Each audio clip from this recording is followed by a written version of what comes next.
ഭൂമിയിൽ ഇതുവരെ ജീവിച്ചിട്ടുള്ളതിൽ വെച്ച് ഏറ്റവും വലിയ ജീവി ഏതാണെന്ന് അറിയാമോ? അത് ഡൈനോസറുകളല്ല, മറിച്ച് ഇന്നും നമ്മുടെ സമുദ്രങ്ങളിൽ ജീവിക്കുന്ന നീലത്തിമിംഗലങ്ങളാണ്. 30 മീറ്റർ നീളവും 200 ടണ്ണിലധികം ഭാരവുമുള്ള ഈ മഹാസമുദ്രത്തിലെ വിസ്മയത്തെക്കുറിച്ച് കൂടുതൽ അറിയാം. നാച്ചർ സീക്രട്ടിലേക്ക് സ്വാഗതം. ഒരു നീലത്തിമിംഗലത്തിന്റെ ഹൃദയത്തിന് ഒരു ചെറിയ കാറിന്റെ വലിപ്പമുണ്ട്. അതിന്റെ നാവിലാകട്ടെ ഒരു ആനയ്ക്ക് നിൽക്കാൻ മാത്രം സ്ഥലമുണ്ട്. ഇവയുടെ ശബ്ദം ഒരു ജെറ്റ് എഞ്ചിനേക്കാൾ ഉച്ചത്തിലുള്ളതാണ്.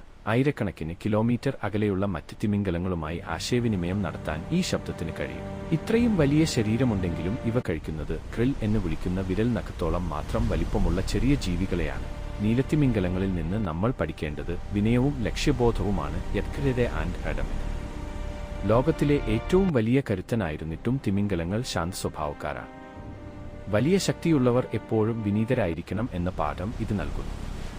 10,000-കണക്കിന് കിലോമീറ്ററുകൾ സമുദ്രത്തിലൂടെ കുടിയേറ്റം നടത്തുമ്പോഴും തന്റെ ലക്ഷ്യസ്ഥാനത്ത് കൃത്യമായി എത്തിച്ചേരാൻ തിമിംഗലങ്ങൾ കാണിക്കുന്ന കൃത്യത നമ്മളും ജീവിതത്തിൽ മാതൃകയാക്കേണ്ടതാണ്. നീലത്തിമിംഗലത്തെപ്പോലെ കരുത്തുള്ളവരും അതേസമയം ശാന്തരുമായിരിക്കാൻ നമുക്കും ശ്രമിക്കാം. വീഡിയോ ഇഷ്ടപ്പെട്ടെങ്കിൽ ലൈക്ക് ചെയ്യുക, ചാനൽ സബ്സ്ക്രൈബ് ചെയ്യുക. നന്ദി.